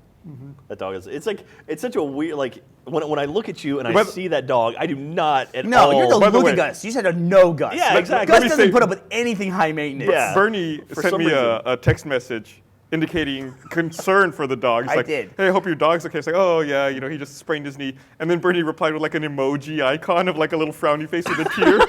And he's like, look at me talking about shitty little dogs and using emoji. So I screenshot it. I was like, I'm saving this for future blackmail. You should, yeah. There you go. Well, now you Yeah. just rat him out on the podcast. I said the girl I'm dating got me to install emoji to like do text back and forth, and so I was like, that's a level of commitment I don't think I've ever reached in my life ever. How Now I many have- hearts have you used? I don't know. Too many. No. Too fucking many. Too many happy faces and that stuff. I don't know where my phone is, but yeah, it's a conversation. I said, please don't tell anybody that this happened. I saved the screenshot. I'm dead serious. I have a dude, screenshot that's here. gotta go tell on the the link 3 up, right? million That's gotta go on the listeners. link up. Absolutely. No, I'm glad your dog is okay. I know you love that animal. No, but quite well. personally, I don't think there were like any peaks or highlights. I like to maintain a very Very steady level. life. Maintain 2013. Yeah, maintain. maintenance. Chicken nuggets. No more bullshit.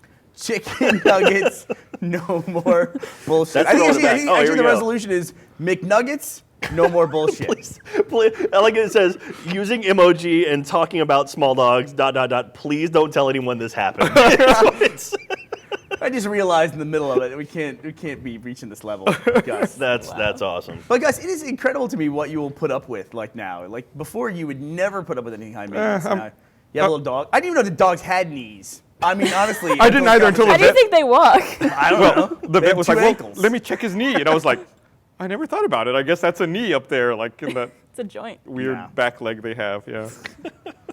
Like, So where's the- weird back- Well, because it's like, you think about like a leg, you think it bends one way. Like the dog leg goes this way, then that way, and then back over, and then. You saw Black Swan, right? When have you Yeah. when have you ever heard honestly in conversation about a dog's knee? Like if I went up and I was like, I grabbed the About cat. 5 minutes ago. Grabbed Joe by the knee, exactly. Hey, Joe, get over here. I'll show them what Yeah, knee it is. Come here, Joe. Joe the cat. Like, Come here, Joe the is that cat. also another knee on the We got back props. side then? yeah, cats have weird feet. Like their legs go backwards, and I have That's no what I'm idea. talking about with the dog. I just fucking said that like 30 seconds ago, dude. What are we talking about? So that movie Black Swan, there's a scene in the movie. You know how like every now and then she thinks she's turning into a swan and like all these things happen. Or so she is. Or Spoiler. she is. Spoiler.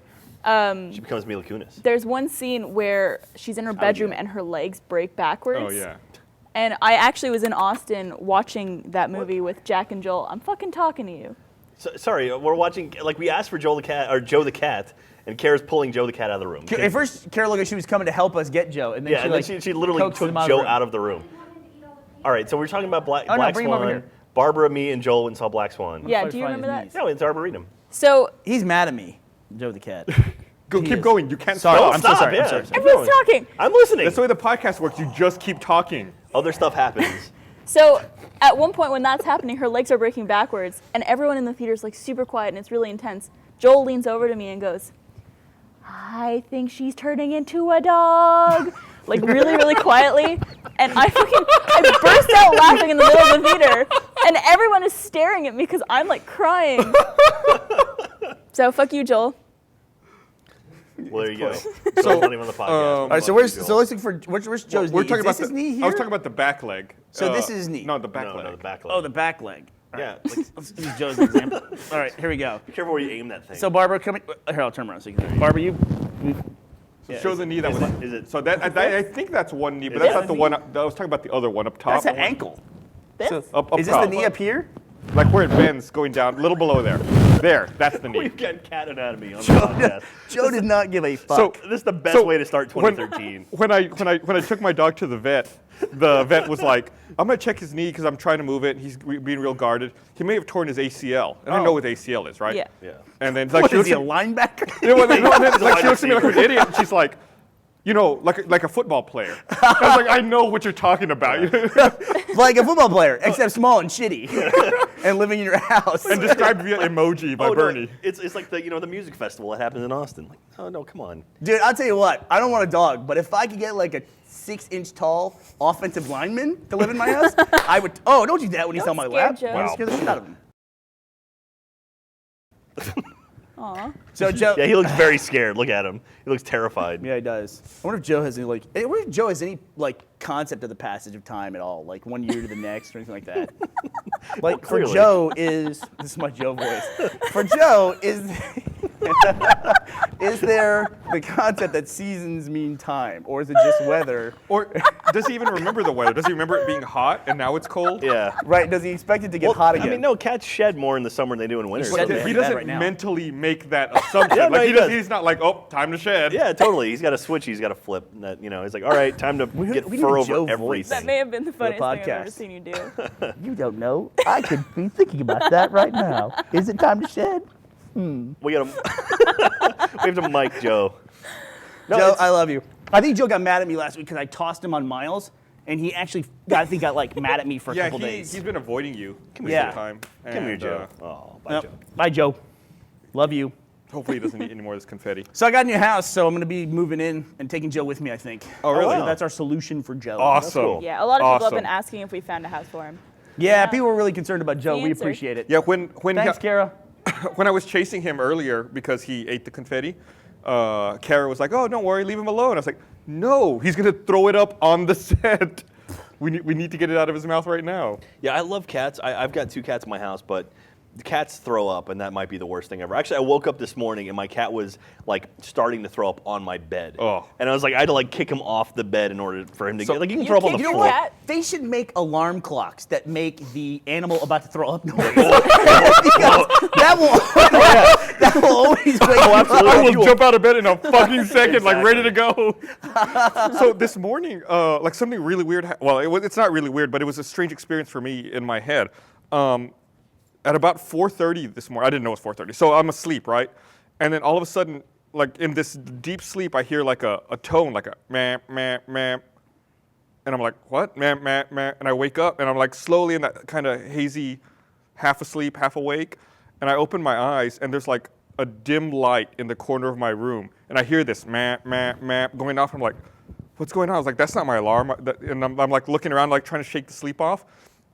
And I realized the power had gone out in my house, and the UPSs in my living room were going off. And I have like these flashlights set up around my house that activate when the power's off. They all turn on to illuminate the house.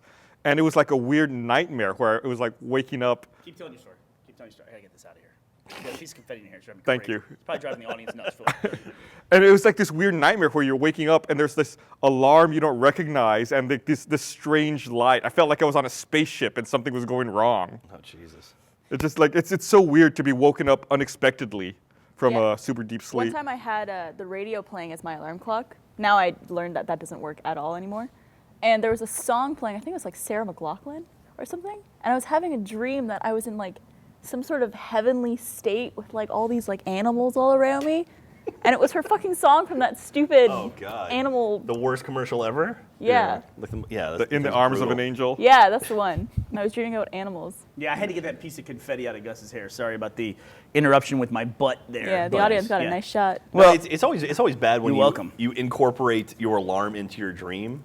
Where it's like, wow, I'm on a submarine that has an alarm. We're diving. And then it's like, oh, I'm just sleeping through my alarm. You wake Yeah. up and it's like, well. You know what's I'm crazy an about hour. it to me, Jack, is how, I don't know if you're this way, but how quickly your brain hears it, interprets it, and includes it in your dream, and it makes sense. Yeah. It's Yeah, like, totally. your brain is like this fantastic storyteller. I guess it's kind of like its own captive audience, where it's like, it can also say, this makes sense. You know, Yeah, or like, shut it can up. totally tell you this is fine. Yeah. Yeah, that's what it says. Also, you don't know if your brain just like stops one dream and starts another, Yeah.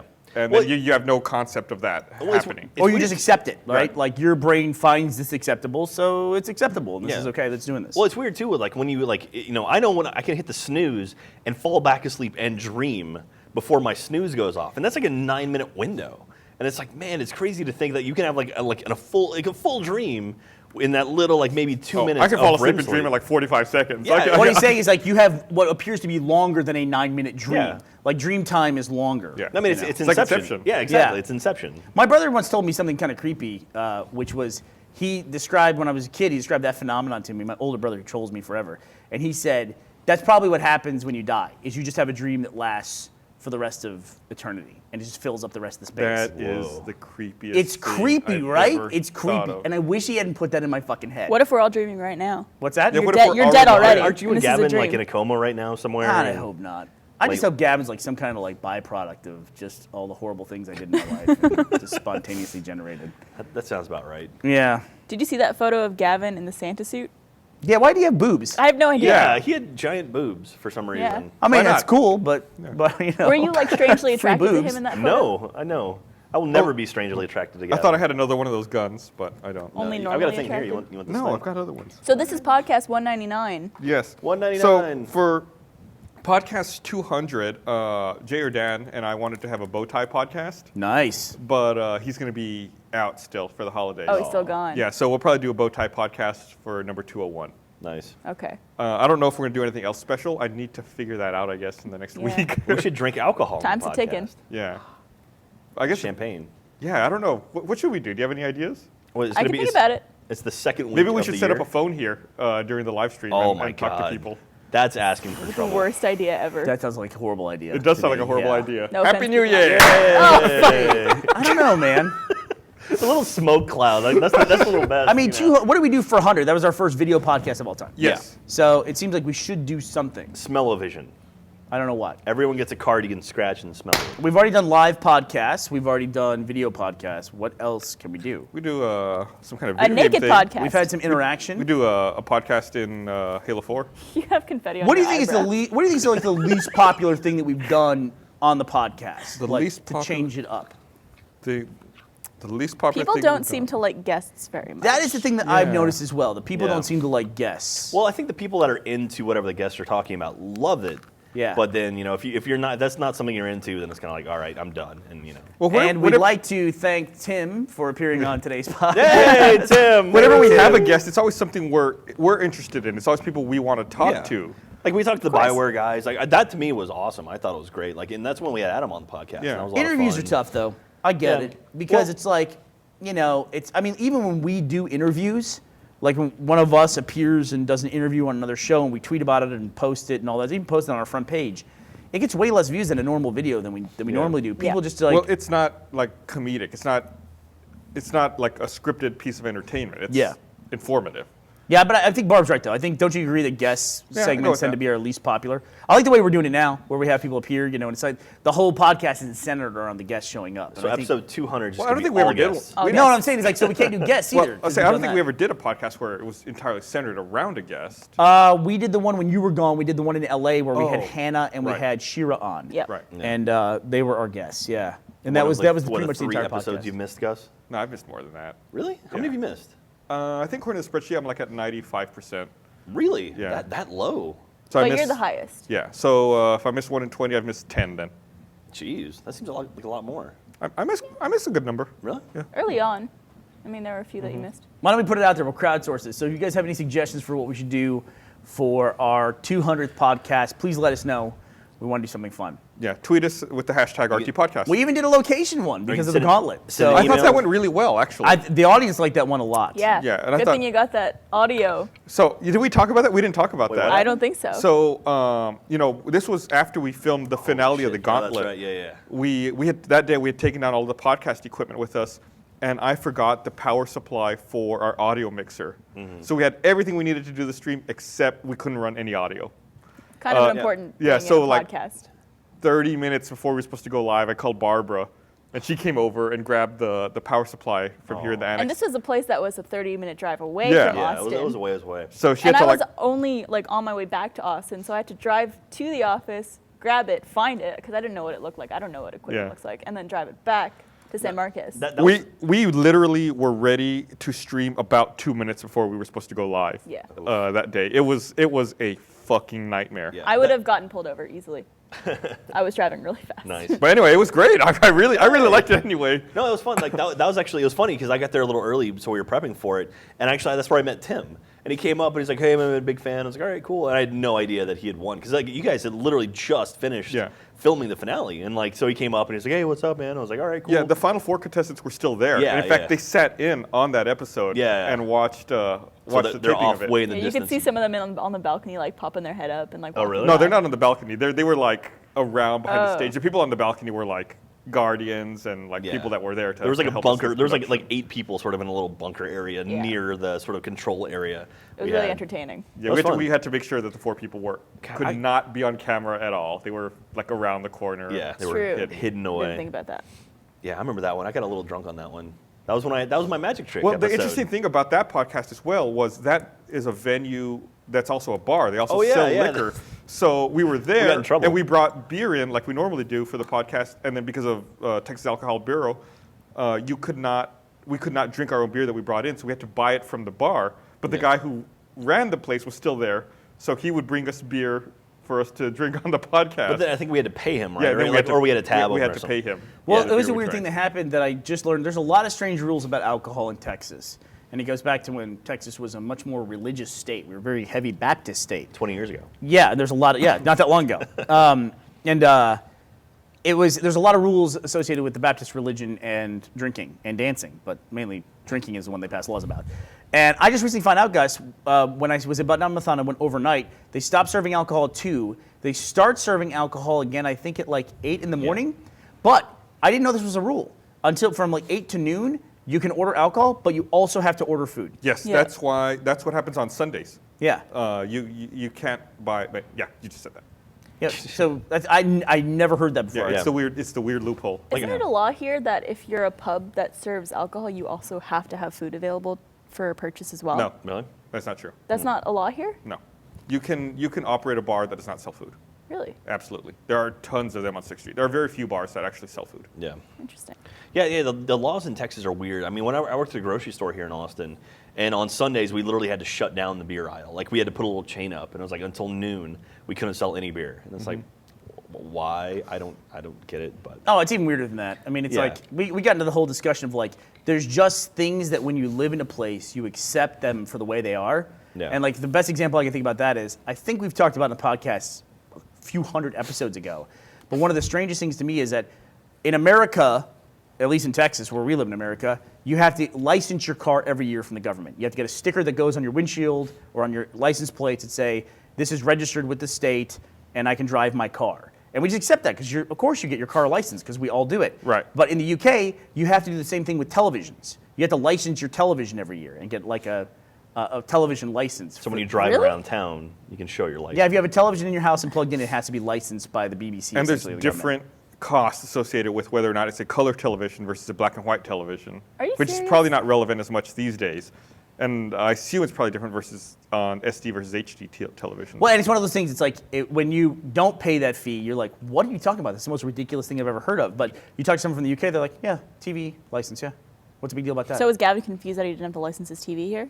I don't think he was confused by that he just doesn't see it as a big deal that you would license your TV. So it's per house too, right? It's not per television. No, it's I per think it's per television. Is it really? It's per TV, yeah. Yeah. He said they have vans Glad that to go live in around and America. check it somehow. Yeah, they can detect signal, or that's what he said, but who knows? He's an idiot.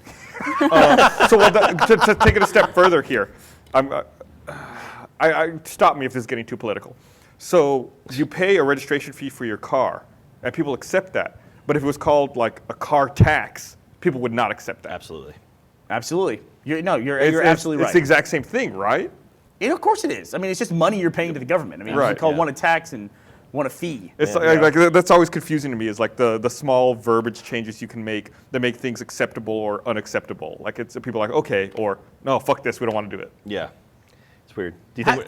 How I big don't of a wanna get into stickler it. are you for this kind of thing? Like, for instance, I moved, and I've had my driver's license is probably like 2 addresses out of date at this point, and I don't care. I'm not going to go get another Do driver's it online. license You can do it online. to update my driver's license address. You can update your address. I can do that. Just mail it to you. Yeah. No, I'm totally doing It's that. texas.gov. I'll save my picture. Hey. I'm like, I want to change my picture though. I'm like 50 pounds heavier. I than my gotta go in picture. for that then. Yeah. Dude, I spent about 4 hours at the DMV on my birthday when I turned 30, trying to get my driver's license Yeah, I think fixed. you talked about that on the podcast. Man, Yeah, it What was the wrong with worst. your driver's license? Well, because it expired. Because Oh. the Texas driver's license lasts for like 6 years. Yeah. And so but I put it off and I put it off and I had to go in. Because you can do it online 1 year, but then the next year one time and then the next time you have to go in and do Dude. it. Because they do like your eye test So and stuff. I went in. This most recent time was my time where my driver's license was expired and I had to go in. I showed up to the place at like 8 a.m. And the line was already out the door. It was a fucking nightmare. And I go in. I say I need to renew my driver's license. Said I couldn't do it online. Like, all right, pick a number. Go sit down. I sit down, and mind you, like I said, this is 8 a.m. I sit down next to this dude who stinks of weed, like super strong. This guy's been up all night He smoking woke weed. and woke. And I was Oh, like, God. Baked. man, this guy was like, all right, Woken I back. got to I get like up early today and go to the DMV. Better smoke some weed. Like, this is the guy I'm sitting next to at the DMV. I'm like, Well, I can mean, just if he get has out to of wait here? there for hours, not doing anything or looking at anyone or saying anything, it's like, well. Also, Might as well when get I Might as did well. get my driver's license that time, I had been like I wasn't thinking, and Oh, no. the day before I had been fucking with my facial hair, Oh, so I like have this awful mustache and beard. Oh going my here. God, you look. Yeah, you gotta scan a photo of that. Wow. I'll put that in the link though. Minus my You look like a home villain address. from True Lies. Yeah, dude. You look like a all I'm character saying from is Breaking this Bad. picture of. Can we hold this No, up? no, so no, we can well, see it? No, you Oh, got yeah, numbers good on there. point. Well, we're gonna edit it. Okay. This picture of Gus, we'll put it up, but it looks like. Let's just put it this way. It looks like you should be one of about 18 other photos lined up on the news. Yeah, I don't know if you can see Oh, it no, all. I'll cover all the shit. Speaking of facial hair, yeah, I trimmed mine down. There you Oh, go. you can't see it. We'll put it in the link though. Yeah, Don't worry the about kids it. zoom in. I trimmed my facial hair down. No one this will be the first time. Thank God. It's been Thank public. you, Jack, for. Yeah, I still have the beard, but it's not as There's nearly no as Awu? long. You guys taking a break from Awu? No, we shot Awu early for this past week, and we're taking New Year's Eve off. So or we took New Year's Eve off. Thanks Well, for last doing the year- world a favor and cutting that monstrosity down. So I trimmed down quite a bit, but Man, I liked it. Do you miss it? I don't. This looks so much better. Who cares what you think? It's his face. I have to look at it. He doesn't have to look at it. Nobody looks at He's that. got this view of it. No, it's the thing. That's like As long as everything's okay from here, he's happy. I was thinking it was so long I could look at it. That was the thing. Let's be honest. See, Nobody's, it came into the field of view. Yeah. nobody's looking at Pull it Jack's up. face. There we That's go. not happening. No, it's no. I like it. I like it shorter. Like I mean, I trimmed it down for Christmas stuff because I had family and whatnot, and I was like, all right, I should look somewhat respectable for Christmas. And But so- you got. I like that he didn't think about his family the entire time he was growing that huge beard. Well, no, I saw more. Like I saw my grandmother, and like I saw people. Here we go. Stop it. I hate you guys. But anyway, so I trimmed it down. All I want to say is that I noticed you trimmed your beard down because you told me about it. And guess what? You're a fucking asshole because I just talked to you about using your beard for something. I know, no, we brought up something that you wanted to use my beard for, and then I literally, as soon as I was finished doing it, I was like, oh shit. Oh, shit. That's I right. forgot about that. Well, so what I think I'm going to do is I think I'm going to grow it out until PAX East, which is in March or March. April? March? April, I believe. Mid-March. So it'll be 4 months. Oh, is it March now? Yeah, it's see. March I'll find out. 22nd to 24th. Good for Wow, you. it's like- Really? Yeah. I thought. Okay. Why is that And weird? so, Oh, because they keep moving it. It used to be March. It was Yeah. April, and now it's back to March. All right. it's know, always I- around I that know. period. Boston Okay. is too cold at that so time of year. I will grow it out until PAX East, and then I will trim it down again until RTX. So I'll trim it down right after PAX East, then I'll grow it You back trim it out after PAX East? Why after PAX East? because people want to see it. People want. Okay, do you know whatever. how many photos I have of people touching my beard? That's as fucking gross. As gross as it is, but I still have it. Like people want to go and see a beard. I have a shirt Don't based on my touch it, beard. guys. This is a PSA. No, it's funny. Every time Don't touch it. every time someone takes a photo touching my beard, I'm like, all right, that's great. You're gonna die in 7 days. And they say, what? And then one guy actually got kidney stones in He got Toronto. kidney stones. He's like, so yeah, you know how you told my friend he was gonna die in 7 days? He's in the hospital right now. Yeah. So a guy came up it was like Friday. He touched my beard, took a photo. The next day he got kidney stones. I was like, well, I warned you. You know, that's like, honestly, that's like a big fear of mine. I don't know why. Kidney stones? Like in the back of my head, I'm like, I'm gonna get kidney stones. Like I don't want to have to deal with that. I think if you haven't gotten them by your 30s, you're probably not going to get them. Like, people who get them all the time. Really? I think it's a I blood feel like chemistry thing. I feel like it's an older person thing, though. Well, I think you could get them later in life, but I think people who get them, like, if you're worried about getting them tomorrow, right? Yeah. You're not going to live past 50. Yeah, Who are we that's kidding, true. right? So you're not worried about getting them in your 60s or 70s. Yeah, fuck that. He's got Yeah. a dog to take Did you care have of. the chicken pox when you were younger? I got him twice. Ooh. So you're probably gonna get shingles. Gus had a lot of chickens. When he grew up, there's like 14 different kinds of chickens around him, so odds were in his favor that he was going to get it twice. Yeah, How do you get I- chicken pox twice? I got it once when I was an infant, like really, really young. Yeah. And then I remember I got it Is that what again. infant means, Gus? Is that what it means, you really, for really young? specifying. Let me check what Google has to say infant. Check it on IMDb. IMDb infant. And then I got You it are again correct. when I was in first grade. And the worst part about chickenpox for me, and I'm gonna tell a bit of a personal story here. Hey So I now. remember being, in first grade, being 7 years old, and having chickenpox in my ass crack. Oh, And it was like you want to scratch them, and like even like walking and movement would make them like rub against each other. oh my Well, God. this might be the grossest thing ever. And Continue. it was terrible. And like as a 7, like your parents keep telling you don't scratch them, don't itch them, and you're like you can't walk. Like I just wanted to lay down all day because any movement would make me want to itch. Dude, you For the watch. first time ever, I want the podcast to end. Nice. I want this to be over. I mean, we just you cut watch that? all of A Simple Walk in Mordor, right? Yeah. The Carrie and Chris thing. When Carrie was talking about the chafing, oh, dude, like that hit me in a special place in my heart because Special place in your heart or a special place in your pants? in between my legs. When I was working at Disney, I worked at the water portion, like this, like these. I know where the story's going. Yeah. So I worked at the backlot tour at Disney MGM Studios, and I worked at the water tank where we showed how they did special water Right. effects and stuff. So all it was me in shorts all day on this dock above the water where we'd have guests come in and stuff.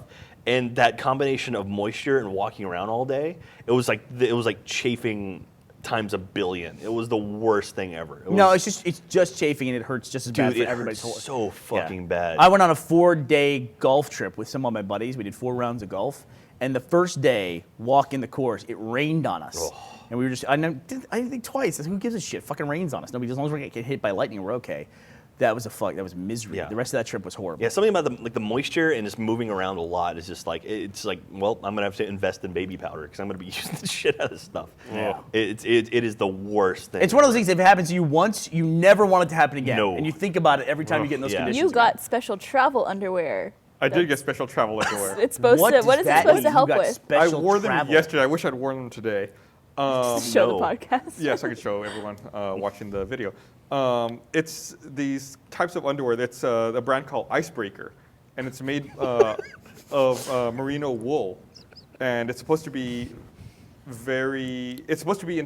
marketed towards people who do a lot of outdoorsy stuff when they travel. That's not you. Yeah. It's not me, but they're very comfortable Okay. and they're very low maintenance. So you can. What does that mean? I'm- what underwear do you Let have? him finish. I'm still talking. Let him finish. I'm upset about it. So though. what you do is you can wash them in cold water. So like let's say you're traveling, you can just take a couple pair with you. You wash them with a little bit of soap in like a sink, and you let them line dry, and they line dry like super fast, like in 10, 15 minutes.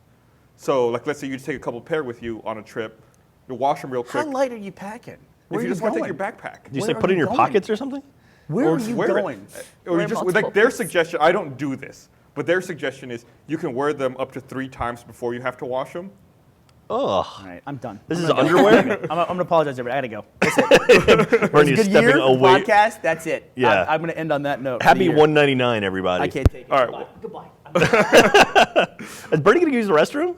I bet Bernie. I think he is. He just Yeah, used Bernie, that yeah, as that's what it is. Bernie's gonna go step away to use the As a restroom. point to use the restroom. Yeah, you son of a bitch. I got yelled at for using the restroom. I can tell he's not leaving because his phone's here. Oh yeah, his phone. I'll go through his phone. No, don't No. do that. That's terrible. All right, well, Don't let's ever do wrap that. up anyway. It's about time to. We should have him Gus. for the wrap up. What? We should have Bernie for the wrap up. No. Is he 'cause leaving? He's going to talk about food. He's not leaving. He's absolutely not. So $199. So you've done this for 199 episodes minus 10. Maybe 20. No, not 20. Oh, 10, yeah. Yeah, minus 10-ish episodes. So what would you say is your favorite moment on the podcast, Gus? My favorite moment on the podcast may have been last week when we almost made Gavin throw up talking about wet cow shit. That was pretty good. Anytime you can get people to gag. I remember when we did the podcast live at RTX. That was a good one. And I got Burnie to start gagging, talking about my beard, and talking to Frankie, and trying to just going more and more grotesque as I could until I got Burnie to finally just cut me off. The live stream at the Gauntlet That was fun. set was also pretty cool. Yeah. Yeah. What about you? What's your favorite? My favorite moment? Probably today when Burnie was playing with the cat. Really? funny. That was your favorite moment? I don't know. I would have to think about it. 199 episodes. I'm not good when I'm put on the spot. All right. Remembering well, back. Here, let's wrap this up. But to wrap it up, we're all gonna pop one of these things. Yay! Yay! Oh, you got one? I got one. All right. I'm good. You gonna come back in here and pop one with us, Bernie? Burns, get over I was here. gonna get on this thing. They got to turn that on. Oh wait, is Yeah. the mic Here. not on? Take this. Can you get this? Oh, there we go. Bernie's in Dallas. Rolling Oh wait, from what Joe is the that? Cat. Oh, that's LA. That's LA. I don't have a favorite moment. Bernie's in LA. Pick up your. Oh, this is my Metro, Look, Metro Burnie in LA. You stepped away from the couch to go to Los Angeles. Apparently. Yeah. That's All right. is that the Nakomi Tower? What? Gus, you gave me an empty one. I Nakatomi? don't know if you can see that. Is it empty? Yeah. Oh. Good job. Here. Here. No, I got Another one. one. You got one. Hey, there we go. Shit. Sorry. All right. Well, happy 2013. Everyone maintain nuggets. Maintenance. McNuggets. No more Come back. bullshit.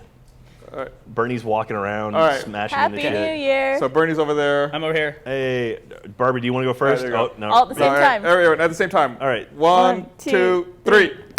Woo! Not Bernie. LA is 2 hours later, so I'll just hang out here. It's a good thing we were on Until New Bernie's Year's. shot. Hey! That hurt.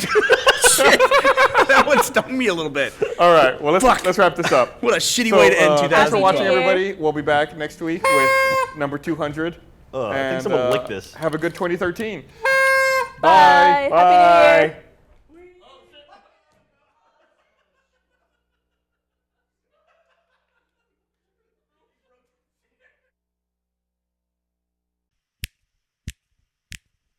Rooster Teeth, hey, it's a podcast. Rooster Teeth, hey, it's a podcast. Rooster Teeth, hey, it's a podcast. Used to be the drunk tank, but now it's not. They're a bunch of gaming alcoholics. They drink it every day. That's the good boss. Bernie's a bit of a prick. But he's funny, awesome way. Jeff's the boner guy who works with Jack. Yeah. Brandon's stupid and Gus does tech stuff. Rooster Teeth, hey, it's a podcast. Rooster Teeth, hey, it's a podcast. Griffin's hot and Joe loves his gum. Rooster Teeth, hey, it's a podcast. Next to Carrie, everyone else looks old. Teeth, hey, it's a podcast. Marshall, Miles, and also Chris, they're all there in Michael's pitch. Rooster Teeth, hey, it's a podcast. Rooster Teeth, hey, it's a podcast. Rooster Teeth, yep, still a podcast. Listen to the podcast by Rooster Teeth.